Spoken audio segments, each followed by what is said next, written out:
Naku po, nagsisilabasan na ang mga barangay hall na itinayo sa mismong bangketa. Paano naman makakadaan yung tao dyan? Ang bangketa kasi barangay hall na at ang kinatitirikan ay mismong pader ng paaralan. Chinese nga lang.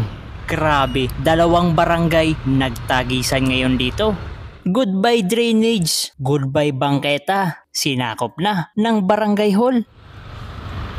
Narito ho tayo ngayon sa may bahagi ng Metropolitan Medical Center sa kahabaan ng Masangkay Street. At grabe, napakasigip po dito. Double parking na yung mga nangyayari dito. So ngayon ay pupuntahan ho natin itong dalawang barangay na halos magkalapit lamang at yung iskinita o yung bangketa pala, kabayan, ay sinakop na.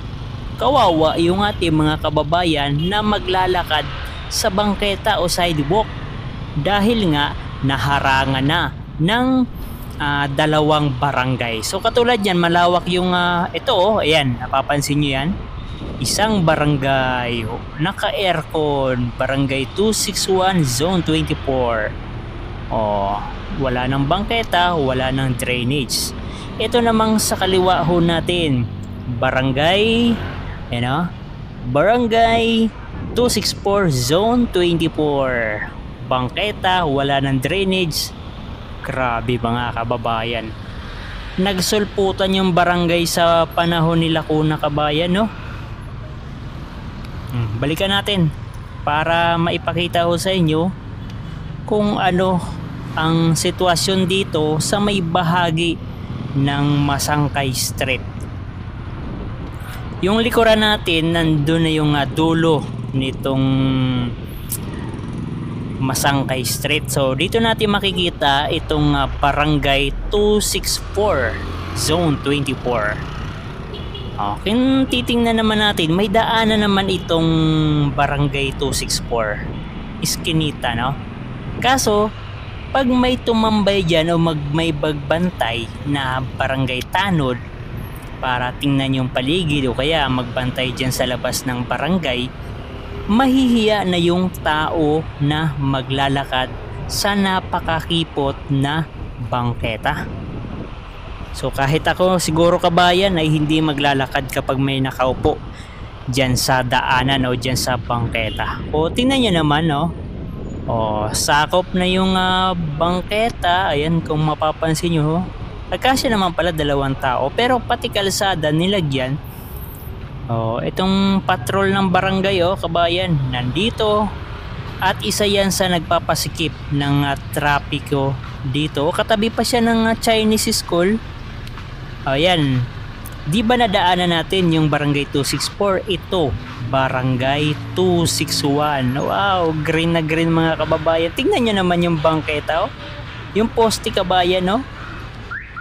Halos magkamukha na sila ng poste, no? Magkakapalitan na sila ng mukha. At yung naglalakad nasa kalsada na dumadaan, ayun. Grabe.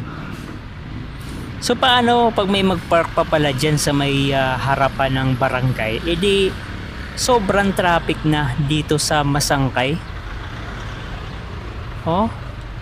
Nako, yari na naman ito kay Manila Mayor Isko Moreno Dumaguso. Ito kasi kay kaharap ng Chinese School. Yung barangay 264 ay katabi at mismong sa eskwelahan ng Chinese School. Grabe, Ayan. Nakikita niyan mga kababayan, sarap namang pumupo yata dyan, kabayan, naka-aircon. Yan ang sitwasyon dito sa Masangkay Street. Babaybayin na natin ito. At least nakita nyo na po ang sitwasyon dito sa may Masangkay Street.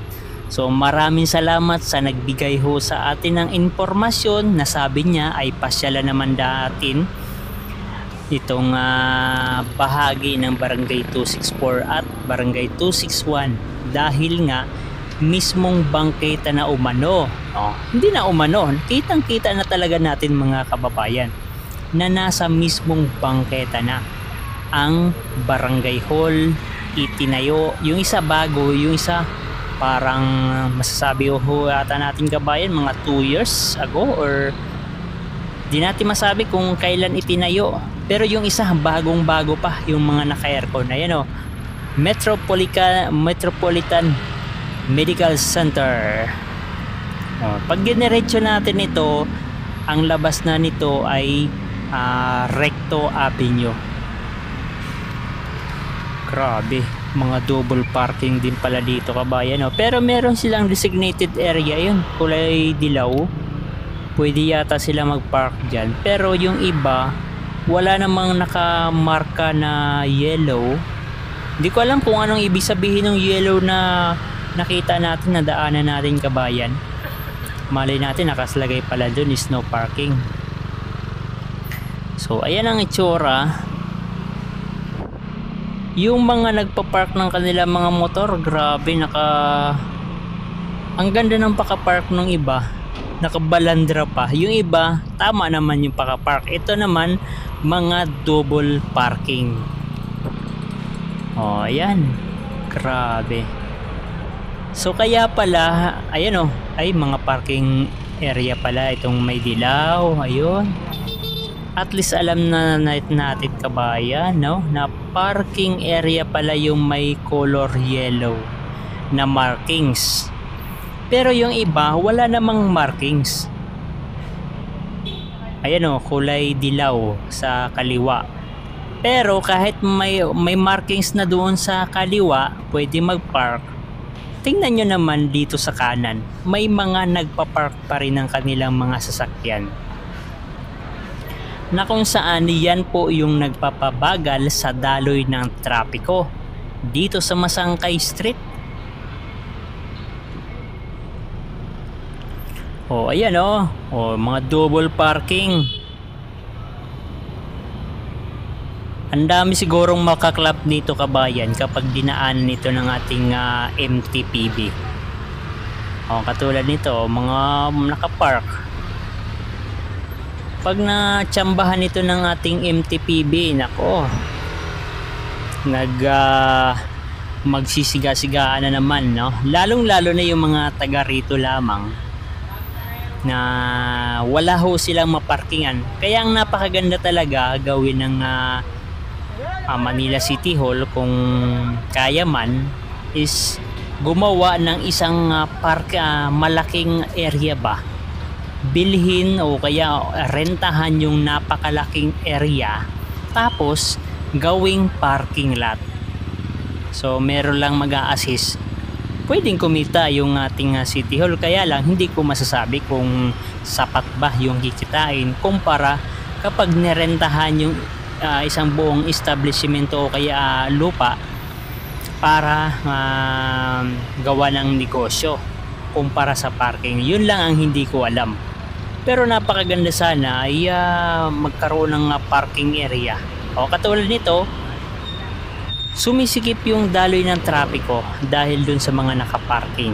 Ayan, andyan na po ang Recto. At ang binaybay natin ang Masangkay Street. So ang dulo nito, doon nyo makikita ang Barangay 261 at Barangay 264 na nasa mismong bangketa ang kanilang barangay hall. So sana ay maaksyonan, kasi yan ang panawagan ng ating viewers, na sana ay mapansin at may pakita na mayroong barangay dito sa may kahabaan ng Masangkay Street, nasa mismong bangketa.